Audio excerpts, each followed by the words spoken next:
Yahobu, Bapak Ibu Pendeta, Sinenge, Majelis dan warga Gereja Amin, ini adalah channel YouTube Sinode Gereja Amin. Karena itu, bagi yang mencintai Gereja Amin, tontonlah, subscribe, like, dan bagikan. Gereja Amin yang tangguh, mandiri, dan peduli. Tuhan Yesus memberkati.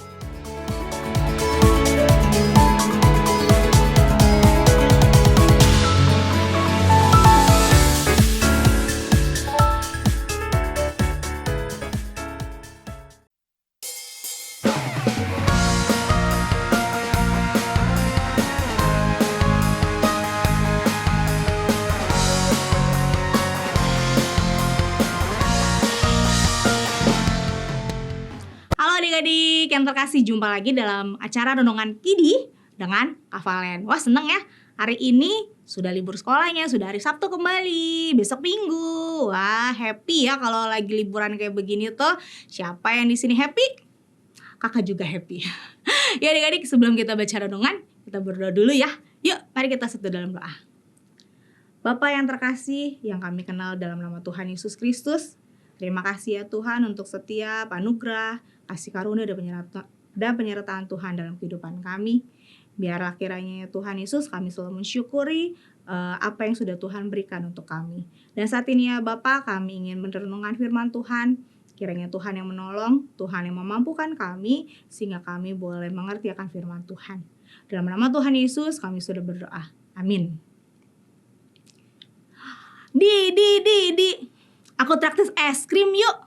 Wah, enak, siapa yang gak mau ditraktir es krim nih? Kiki ngajakin Didi deh adik-adik buat makan es krim. Wah, terus Didi mau gak? Mau lah. Kata Didi, asyik. Siang-siang panas begini nih, haredang, ada yang traktir es krim. Mau banget. Terus kamu kenapa traktir aku? Kata Didi. Kamu kan udah bantu aku mengerjakan tugas. Kalau tidak ada kamu, Di, tugas aku mungkin tidak selesai dengan baik. Nah, adik-adik, setiap orang senang jika dapat menyelesaikan tugas yang sulit. Seperti Musa ketika berhasil menghadapi orang Amalek. Siapa ya orang Amalek ya?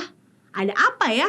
Yuk kita buka yuk Alkitab kita, Keluaran 17 ayat 8 sampai 16. Keluaran 17 ayat 8 sampai 16. Diberikan judul Kemenangan Israel atas Amalek. Lalu datanglah orang Amalek dan berperang melawan orang Israel di Rafidim. Musa berkata kepada Yosua, "Pilihlah sejumlah orang bagi kita, lalu keluarlah berperang melawan orang Amalek. Besok aku akan berdiri di puncak bukit dengan tongkat Allah di tanganku." Lalu Yosua melakukan seperti yang dikatakan Musa kepadanya dan berperang melawan orang Amalek. Sementara Musa, Harun, dan Hur naik ke puncak bukit, lalu terjadilah apabila Musa mengangkat tangannya lebih kuat dari Israel. Tetapi apabila ia menurunkan tangannya, lebih kuatlah Amalek. Tetapi tangan Musa menjadi penat. Sebab itu mereka mengambil sebuah batu dan meletakkannya di bawah Musa, supaya ia duduk di atasnya.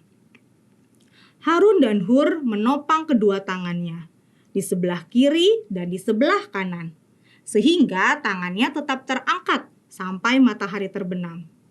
Demikianlah Yosua mengalahkan orang Amalek dan pasukannya dengan mata pedang. Kemudian berfirmanlah Tuhan kepada Musa, "Tuliskanlah semuanya ini dalam sebuah kitab sebagai tanda peringatan.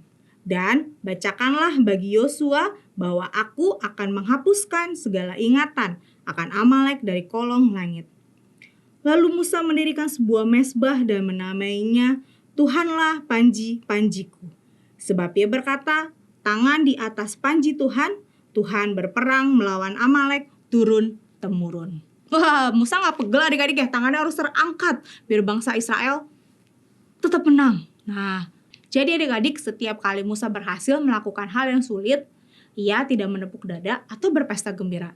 Ia sadar bahwa Tuhanlah yang membuatnya berhasil. Musa mendirikan mezbah bagi Tuhan agar semua yang melihat ingat bahwa Tuhanlah panji mereka. Nah, adik-adik, ketika kita bergembira karena berhasil menyelesaikan tugas yang berat, siapa yang kita ingat? Nah, kita mengingat teman yang sudah menolong atau kakak adik yang sudah menolong. Dan jangan lupa, satu lagi, Tuhan yang sudah menolong adik-adik. Jadi adik-adik seperti Kiki tuh, dia ingat Didi sudah menolong. Nah, adik-adik juga jangan lupa ada orang lain yang sudah menolong kita. Dan ada Tuhan yang menolong kita sehingga membuat kita berhasil. Ya adik-adik ya, mari kita berdoa. Tuhan Yesus, terima kasih ya Bapa untuk setiap pertolongan Tuhan yang sudah Tuhan berikan untuk kehidupan kami. Terima kasih untuk setiap orang-orang yang sudah menolong kami. Kiranya Tuhan juga boleh memberkati mereka sama seperti Tuhan memberkati kami. Inilah kehidupan kami ya Tuhan, kami mau serahkan ke dalam tangan kasih Tuhan. Amin. Nah adik-adik, demikian renungan kita hari ini. Jangan lupa ya di-subscribe, di-like, dan dibagikan ke teman-temannya yang lain. Tuhan Yesus memberkati. Bye-bye.